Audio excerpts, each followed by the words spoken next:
lanjutkan ya.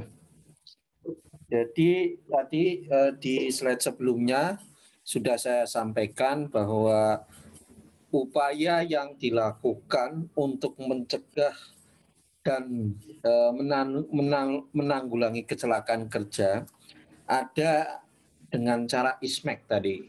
ISMEC itu tadi ya, identification ya, kemudian standar ya, kemudian measure ya, kemudian evaluasi dan kemudian memberikan rekomendasi. Nah, selain itu ya, selain ISMEC itu ada yang lain ya, sebentar ya. Oke. Yaitu menurut ILO ada 14 ya. Sekali lagi, selain ada yang ngomong dengan ISMEC ya, menurut ILO ada 14. Apa saja menurut ILO? Menurut ILO, langkah-langkah untuk mencegah menanggulangi kecelakaan kerja yang pertama adalah dengan membuat peraturan. Ya. Ya, dengan membuat peraturan ya supaya piye carane ya kecelakaan kerja itu berkurang ya itu. Ya. Kemudian setelah ada peraturan dibuatlah standarisasi. Ya, standarisasi itu dibuat, kemudian dilaksanakan, kemudian dilakukan pemeriksaan. Ya. Ada juga melakukan riset teknis, medis, psikologis maupun statistik. Ya. Jadi perlu ya menurut ILO perlu dilakukan suatu riset, penelitian. Ya, gitu. Kemudian ada dengan cara melakukan training-training atau pelatihan, ya. Kemudian melakukan penyuluhan, ya, tindakan yang bersifat persuasif. Kemudian untuk mengalihkan risiko terhadap pihak lain itu bisa dilakukan dengan cara asuransi. Jadi mengasuransikan ya dari kira-kira yang berisiko tinggi itu kita asuransikan. Kemudian implementasi di tempat kerja itu 10 ya, 1, 2, 3, 4, 5, 6, 7, 8 ya, 78 ya yang ada di menurut ILO. Nah, jadi sekali lagi ada yang tadi ISMEC, ada yang menurut ILO. Oke. Kemudian saya lanjutkan ya. Istilah yang belum selesai adalah hazard ya. Pada tadi video sebelumnya saya sudah menyampaikan yang namanya hazard itu adalah benda, kata benda, hazard, potensi bahaya. Nah, ini kata benda. Ya, sekali lagi yang namanya hazard itu adalah kata benda. Nah, cuma kata bendanya itu ada yang bersifat ya potensi bahaya berarti kata benda, ada yang bersifat real, ada yang berupa abstrak yaitu. Nah, kalau definisinya adalah a condition with the potential for causing injury, damage, or mission degradation. Sebuah kondisi yang berpotensi menyebabkan cedera, injury, damage property, ya kerusakan properti ataupun kondisi lingkungan yang terdegradasi. Jadi potensi ya sebuah kondisi itu berarti kata benda ya. Kalau danger itu kata sifat ya, bahaya. Jadi kalau kita berbicara misalkan jangan lakukan itu sangat berbahaya. Silakan lakukan saja, ini tidak berbahaya. Berarti kita ngomong kata sifat. Jadi sangat berbahaya, berbahaya sekali ya, tidak berbahaya itu kata sifat ya. Tapi kalau hazard potensi bahaya, Nah, itu adalah kata benda. Bisa abstrak, ya, bisa juga real. Nah, kemudian ya sumber potensi yang dapat menyebabkan kerusakan. Jadi kalau dalam K3 HAM itu rugi, ya, HAM itu rugi, ya, atau kerusakan. HARM, HAM, ya. HAM itu bisa bersifat material maupun non material. Kalau material berarti bisa kerusakan properti, perlengkapan, ya, dan sebagainya. Pokoknya yang bisa dilihat fisik, ya. Kalau non material rugi misalkan adalah kematian, ya, pada manusia, itu non material. Cedera fatal, cedera ringan, cedera sedang itu pada non material. Ya. Kemudian image perusahaan itu juga non material, ya, tidak bisa terlihat, ya, gitu. Nah, ini zat dapat berupa ya bahan-bahan kimia, bagian-bagian mesin, berarti ini potensi bahayanya berupa benda, benda yang real. Nah, sedangkan metode kerja, situasi kerja itu potensi bahaya yang bersifat abstrak, ya, abstrak. Nah, jadi kita itu hidup ya di sekitar kita itu banyak mengandung potensi bahaya. Ya contohnya kita di rumah lah ya, ada listrik, ya ada ya listrik lah ya contohnya. Itu potensi bahaya itu. Cuma sekali lagi karena kita semuanya bisa memanage dengan baik supaya tidak nyetrum itu seperti apa sudah dilakukan secara optimal, maka potensi bahaya itu tidak muncul. Ya, tidak muncul. Ya. Misalkan saja ya, Anda itu ada pergi itu ke tukang peramal ya, walaupun ini tidak boleh ya. Terus ada peramal ngomong ke Anda itu berpotensi jadi orang sukses. Anda itu berpotensi jadi orang sukses. Ya. Terus Anda diam saja itu ya karena sudah diprediksi oleh tukang ramal tersebut. Wah, santai saja lah, pasti saya sukses. Nah, tapi kalau potensi-potensi itu ada, terus Anda tidak melakukan sesuatu, ya sama saja potensi itu tidak muncul ke permukaan. Sama Anda diprediksi oleh saya, misalnya, wah Anda bisa lulus cepat ini karena punya potensi. Tapi kalau Anda ya tidak belajar, ya nyantai-nyantai wae, ya bisa saja potensi itu tidak muncul. Jadi sama ya dengan hazard ini. Di sekitar kita itu banyak potensi bahaya, tapi karena kita bisa memanage potensi bahaya tersebut dengan baik, maka potensi bahaya tidak jadi keluar, ya. Tidak jadi kesetrum, tidak jadi meledak, tidak jadi terbakar. Nah itu. Oke. Ini HAM tadi ya kerugian ya. Saya bilangnya bahwa yang namanya kerugian ada material non material. Ya, yang non material berarti bisa kematian, cedera, sakit fisik, ya mental.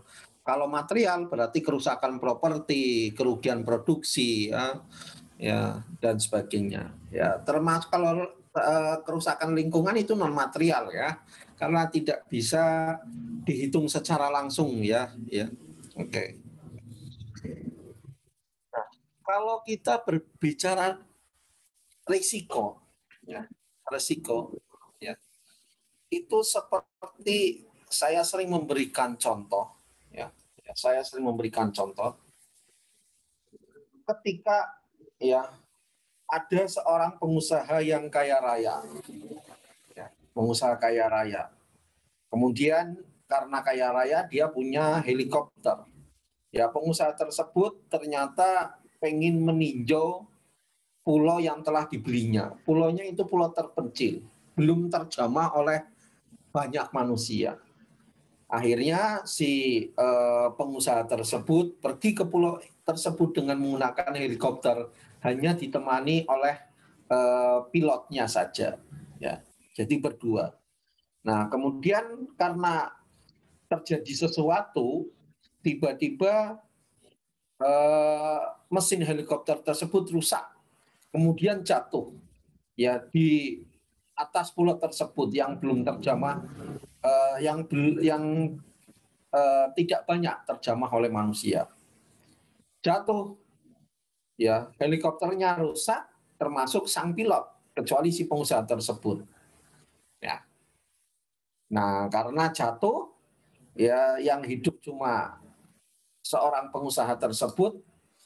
Ternyata memang di pulau tersebut tidak, ya jarang sekali yang menjamah. Ternyata banyak binatang buas. Nah, itu yang namanya resiko, ya. Bagaimana dia bisa menyelamatkan diri? Ya, jadi dia jatuh, bisa meninggal. Jadi ada akibat yang bisa diterima dia adalah bisa meninggal. Kenapa? Karena dia jatuh di hutan belantara, ya, di mana daerah tersebut tidak banyak terjamah.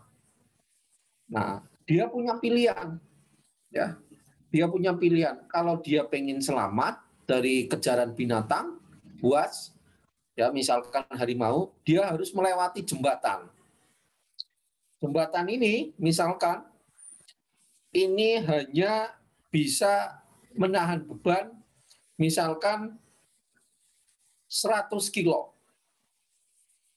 Nah, tapi dia mau tidak mau, ya, dia harus melewati ini karena dikejar. Kalau tidak, dia mati. Ya. Nah, mati ini adalah sebagai akibat, ya. Kemungkinan itu kemungkinan ya, ada kemungkinan. Nah, tapi kalau melewati ini, ada kemungkinan itu dia bisa hidup. Ya, dia bisa hidup. Tapi belum tentu juga karena dikejar oleh binatang buas tadi. Tapi minimal ada usaha. Jadi apa yang dilakukan oleh pengusaha tersebut untuk bisa menyelamatkan hidup adalah sebuah risiko. Ya. Nah, kalau kita ngomong berbicara masalah risiko, maka ada dua komponen yang harus ada ketika kita membicarakan risiko tersebut. Apa ya dari contoh tersebut? Ya, kalau kita berbicara masalah risiko, itu ada dua, yaitu kemungkinan atau probability, ya bahasanya statistik kan kemungkinan adalah probability. Kemungkinan kerugian, ya berarti ada mungkin, ya kalau misalkan terjadi, kemudian kalau terjadi ruginya berapa? Nah, itu yang disebut dengan risiko. Jadi tidak boleh yang namanya kita membicarakan risiko hanya berdasarkan kemungkinannya saja. Hanya berdasarkan kerugian yang akan timbul, ya, yang akan timbul. Jadi harus ada dua-duanya, kemungkinan dan kerugian, tidak boleh tidak. Contohnya Anda begini ya, Anda di kehidupan sehari-hari pernah menyampaikan, jangan lewat situ, itu berisiko fatal. Seharusnya ketika Anda menyampaikan itu secara tersirat, yang Anda sampaikan ada dua. Jadi kalau Anda melewat jalan itu, maka kemungkinan terjadinya ini adalah ini, kemudian ruginya adalah ini, sehingga masuk kategori fatal. Nah, sekali lagi itu ya. Jadi kalau kita ngomong resiko itu, kira-kira itu ya harus mengandung dua hal. Yang pertama adalah probability, yang kedua adalah kalau misalkan itu terjadi, ruginya seberapa. Jadi ada P dan ada I. P adalah probability, I adalah dampak. Ya, dampak atau impact. Ya, itu. Oke. Kemudian untuk menentukan risiko membutuhkan perhitungan antara konsekuensi tadi atau dampak atau impact yang mungkin timbul dan probability ya atau P atau kemungkinan ya mungkin.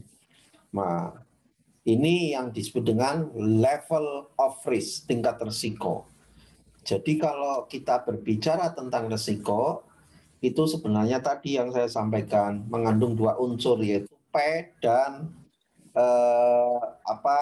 I, probability dan impact. Kenapa? Karena secara matematis ya bahwa R, risk exposure, itu adalah hasil perkalian antara kemungkinan dan kemungkinan dikalikan dengan severity ya, kemungkinan dikalikan dengan severity ya ini atau kepahaman. Nah, ini risk exposure is probability dikalikan dengan dampaknya ya. Nah, atau I atau konsekuensinya. Ya. Oke. Nah, ini ada yang membuat seperti ini ya. Sekali lagi ini kan terserah ya. Jadi sekali lagi kalau resiko itu kan tadi ya hasil perkalian antara probability atau kemungkinan terjadi dikalikan dengan konsekuensinya atau dampaknya atau impact-nya yaitu keparahan ya. Apakah serius atau sedang atau ringan. Ya ini. Kemudian kalau kemungkinan kalau kita bagi misalkan menjadi 3, kemungkinan kan probability kan kalau secara kualitatif mungkin kita bisa membagi sering, jarang atau sulit. Nah, hasil perkaliannya seperti ini. Jadi kalau kita ngomong bahwa wah ini resikonya kecil atau rendah, artinya apa? Artinya kalau memang itu terjadi ya itu susah terjadi. Kemudian kalaupun terjadi itu dampaknya kecil, ringan, maka kita baru bisa ngomong oh bahwa resikonya rendah. Gitu nggih. Oke. Nah, kemudian ada juga yang membaginya itu sangat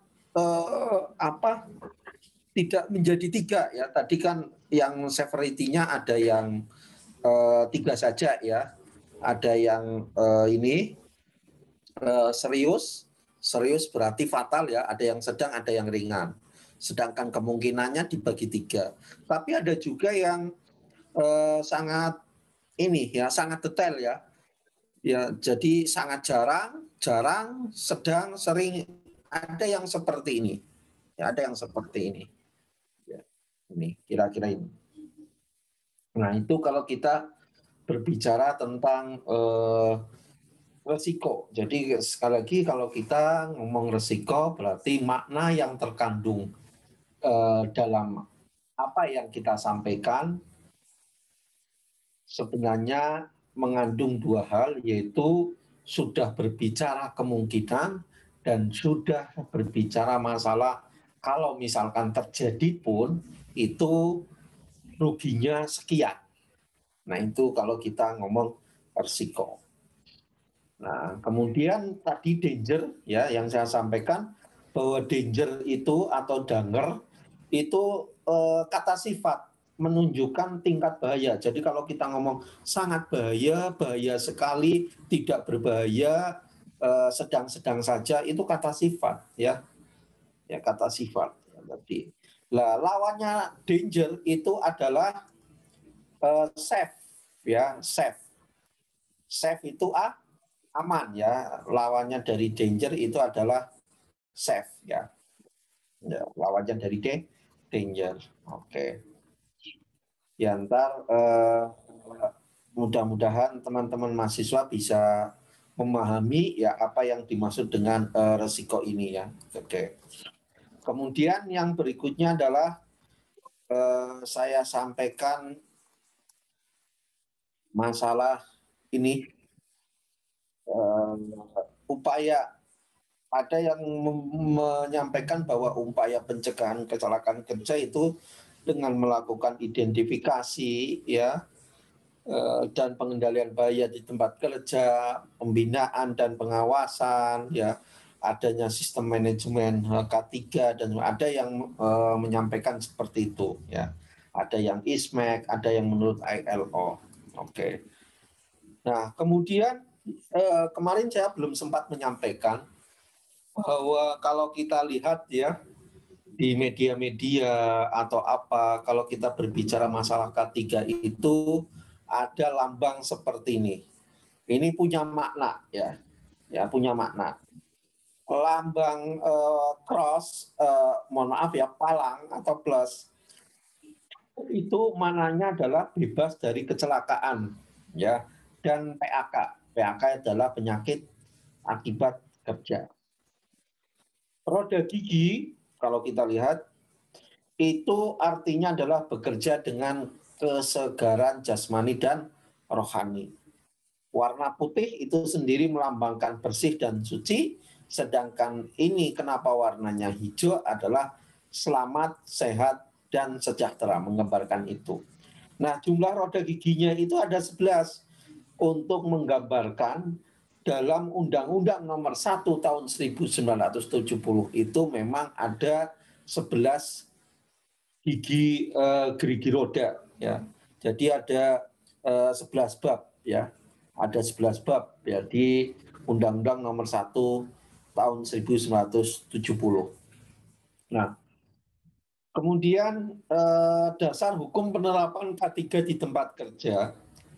Yang pertama adalah, nah ini kemarin pada saat pertemuan awal-awal saya belum menyampaikan, ya, baru teringat. Dasar hukumnya adalah adanya Undang-Undang Nomor 1 tahun 1970 tentang keselamatan dan kesehatan kerja. Jadi dasar hukumnya adalah itu, ya, Undang-Undang Nomor 1. Walaupun sekali lagi ini lahir karena adanya apa? Undang-Undang Dasar, ya, 1945. Khususnya adalah pasal 27 ayat 2. Di situ disampaikan dalam Undang-Undang Dasar 1945 pasal 27 ayat 2, kalau tidak salah, bahwa setiap warga negara berhak atas pekerjaan dan penghidupan yang layak bagi kemanusiaan. Nah, itu. Ya, jadi apa?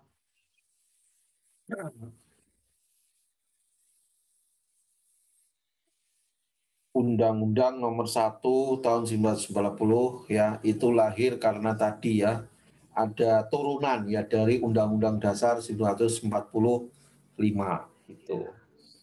Kemudian Permenaker, ya, Nomor 5 tahun 1996 tentang SMK 3 diperkuat lagi dengan dan disempurnakan dengan lahirnya PP Nomor 50 tahun 2012. Ya, jadi di situ disampaikan bahwa setiap perusahaan yang memperkerjakan 100 orang tenaga kerja, ya, minimal, ya, ataupun kurang dari 100 tenaga kerja, tapi memang kondisi perusahaannya adalah berpotensi bahaya tinggi, maka wajib. Nah, ini dasar penerapan ketika di tempat kerja. Kemudian yang berikutnya adalah Permenaker Nomor 4 tahun 1987 bahwa perusahaan itu harus membentuk panitia pembina keselamatan kerja, ya. Ini, ya, pokoknya yang memperkerjakan 100 orang atau lebih, atau tempat kerjanya memperkerjakan 100 orang, kurang dari 100 orang, tetapi tadi bahwa banyak berpotensi terhadap kecelakaan kerja, ya. Jadi hampir sama, ya, kalau ada SMK 3 berarti harus ada panitia pembina keselamatan kerja, ya. Jadi kira-kira itu, ya, dasar penerapan K3, ya. Ini yang berikutnya, ya, mungkin itu saja yang bisa saya share, ya. Materinya akan saya share secara lengkap insya Allah di Spada, Ya, ntar akan saya beritahu lewat grup WA kapan bisa saya share di grup Sepada. Oke, itu mungkin yang bisa saya share. Kemudian untuk tugas hari ini, minta tolong untuk tugas hari ini, ya. Tadi kan sudah Anda dapatkan materi tentang menilai sebuah risiko, ya, menilai sebuah risiko.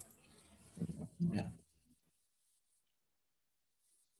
Bahwa kalau kita berbicara mengenai risiko, itu harus mengandung dua komponen, yaitu kemungkinan serta dampak.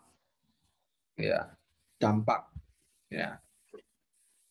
Contohnya misalkan begini, Bu Eli kalau mengajar kewirausahaan atau Pak Karno ketika mengajar kewirausahaan, ya misalkan ketika menjelaskan, menyampaikan, pokoknya kamu jangan melakukan bisnis atau usaha yang seperti ini, karena ini resikonya tinggi. Artinya ketika menyampaikan itu, Pak Karno ataupun Bu Eli, itu di situ sebenarnya mengandung dua unsur, yaitu kemungkinannya gagal itu besar. Kemudian kalau misalkan terjadi kegagalan, ternyata dampaknya besar. Maka Pak Karno ataupun Bu Eli menyampaikan bahwa jangan melakukan ini karena tadi resikonya tinggi. Itu nggih. Nah, pertanyaan saya, ya tolong setelah ini dikirim ke email, ya dikirim ke email saya, ya. Ntar ditulis tangan saja, ya di kertas HVS, tulis nama, NIM, terus jawaban dikirim ke email saya. Menurut Anda, pertanyaan, menurut Anda lebih beresiko, ya lebih beresiko terhadap kecelakaan tentunya, ya, naik pesawat terbang yang kelas abal-abal ataukah naik kereta api yang kelas eksekutif ketika pulang kampung. Ya, misalkan Anda adanya kotanya di Bandung lah. Menurut Anda lebih berisiko manakah naik kereta api yang kelas eksekutif dengan naik pesawat yang kelas ekonomi? Kalau jawabannya sih gampang, ya. Lebih berisiko A, lebih berisiko B, tapi tidak seperti itu yang saya cari. Justru saya mencarinya adalah risetnya, alasannya. Kenapa Anda ngomong A itu berisiko? Karena tadi saya sampaikan berarti Anda harus kuat argumentasinya. Yaitu apa? Yaitu ngomong kemungkinan dan ngomong keparahan. Jadi Anda harus membangun argumentasi, karena kalau naik ini adalah kemungkinan terjadinya bla bla bla bla. Kemudian kalau jatuh resikonya, kemudian kalau jatuh dampaknya adalah kerugiannya gini-gini. Ini lebih besar dari ini dan itu. Itu yang saya ingin ketahui. Bukan hanya menjawab lebih berisiko A, lebih berisiko B. Enggak, tapi justru bagaimana Anda membangun argumentasi itu. Karena sekali lagi kita orang teknik, orang engineering. Jadi tidak boleh ngomong nun sewu, bahasanya adalah ngomong sekedar asal ngomong, resiko A, tapi Anda nggak tahu argumentasinya. Ya argumentasinya itu tadi, bahwa RE atau risk exposure adalah hasil perkalian antara probability dikalikan dengan konsekuen atau impact. Kemungkinan dikalikan dengan impact. Nah, kalau lupa, saya share yang ini dulu tadi, ya. Oke, yang ini dulu. Ya. Nah, ini ya, yang ini aja yang sederhana, ya. Kalau yang tadi di atasnya itu kan saya khawatir ya, ini termasuk yang mana ya supaya lebih sederhana. Jadi Anda milihnya ini, termasuk lebih berisiko yang mana? Naik pesawat ataukah naik yang tadi kereta api? Tentunya tadi Anda harus bisa membangun argumentasi itu. Ya. Paling lambat adalah hari ini saya tunggu jam 12 malam, ya, dikirim ya ke email saya, ya. Ada yang mau disampaikan? Ya. Halo, assalamualaikum. Ada yang masih bingung ya terhadap apa yang saya sampaikan? Ya. Mohon maaf Pak, izin Tidak ya. bertanya Pak. Itu soal. Ya, Mas Hasir. Untuk apa kumpulan itu ditulis tangan atau ketik Pak? Tulis tangan saja, tulis tangan saja. Tulis tangan. Ya, tulis tangan seperti ujian Mas Hasir. Ya, pakai HPS, nama dan kirim email. Oke, baik Pak. Hitung ya. Ya Pak. Oke. Ya, soal yang kedua nih.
Mohon maaf Pak, masih di mute Pak. Kita nggak bisa mendengarkan Bapak untuk tugas yang kedua. Terima kasih Pak.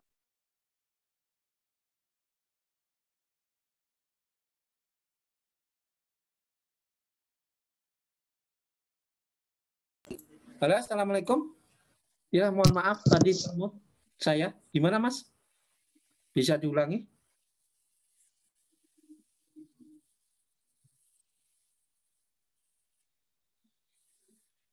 Halo, assalamualaikum.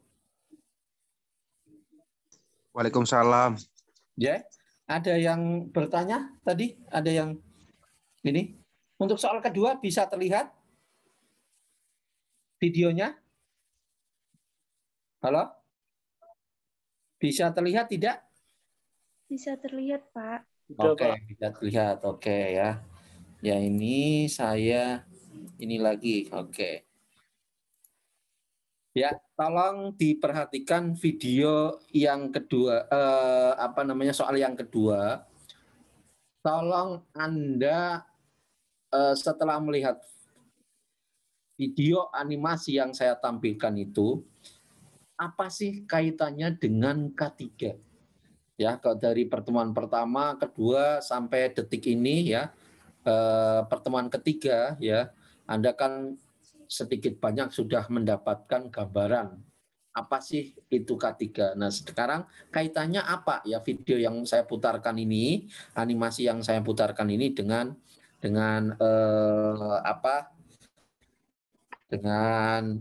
ini ya K3 ya tadi. Oke ya, ini soal yang kedua. Tolong ini diperhatikan. Saya tidak akan mengulangi lagi penayangan video ini. Ya.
Sudah jelas dari video animasi yang saya putarkan? Sudah? Bentar. Ini banyak Pak. Pak Roni ini belum di-unmute Pak. Oke, mohon maaf. Sebelumnya ini sinyal saya kurang kuat sehingga suaranya tidak terdengar. Oke, saya ulangi lagi ya. Eh, apa namanya?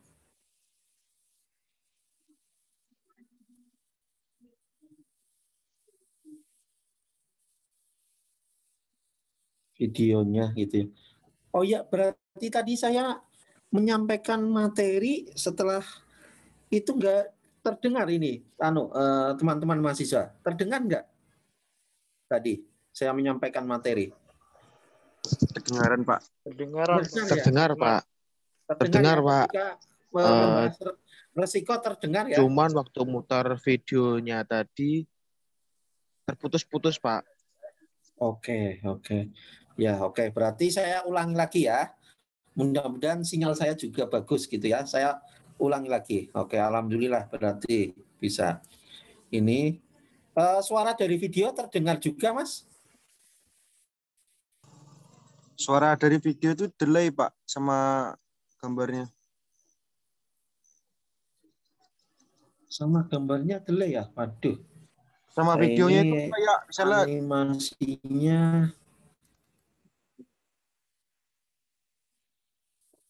gimana? Videonya kayak silent. Coba. adegan videonya sama itunya telat, Pak, suaranya delay. Oh gitu. Ya berarti yang diterima ya oleh kalian ya. Ya gimana lagi ya?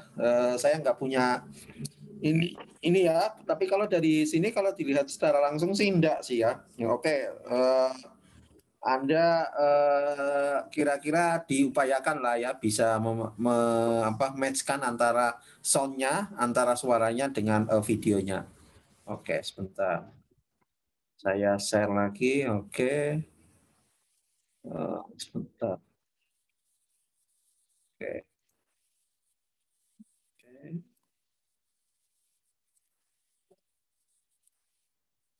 Ya, sudah ya.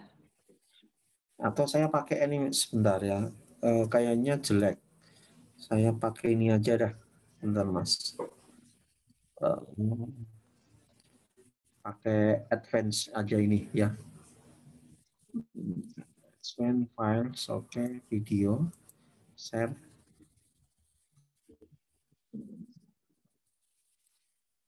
Nah,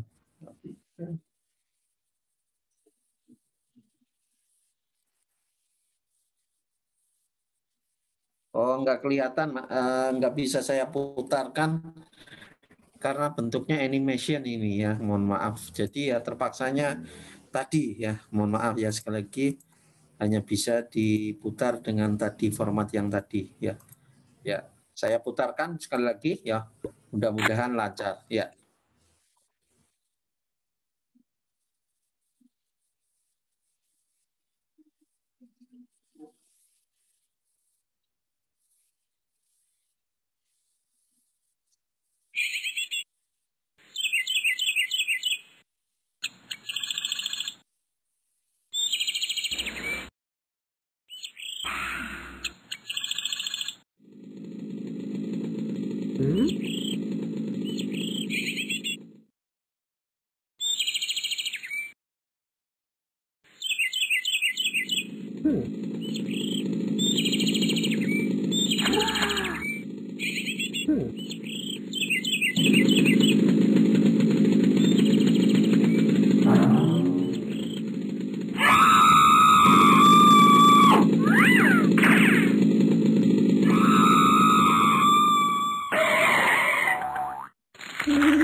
Oke, tadi ya videonya ya animasinya. Jadi mohon maaf ya karena memang animasi ya tidak bisa maksimal saya putar ya lewat Zoom ini ya.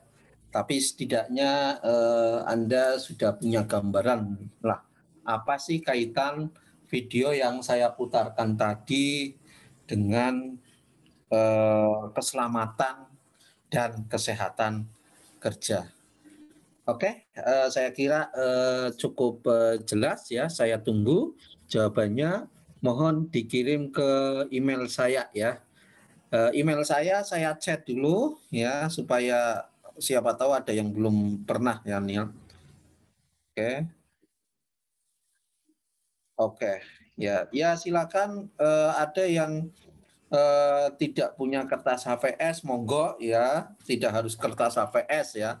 Tapi kalau misalkan tidak ada halangan untuk memakai kertas HVS, saya lebih senang pakai HVS ya, karena ada yang kerja praktek ya tidak membawa kertas HVS dan sebagainya, monggo ya. Ya silakan ya.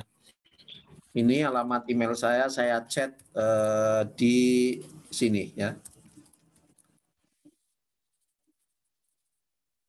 Ya. Syahroni unisula.ac.id ya. Oke.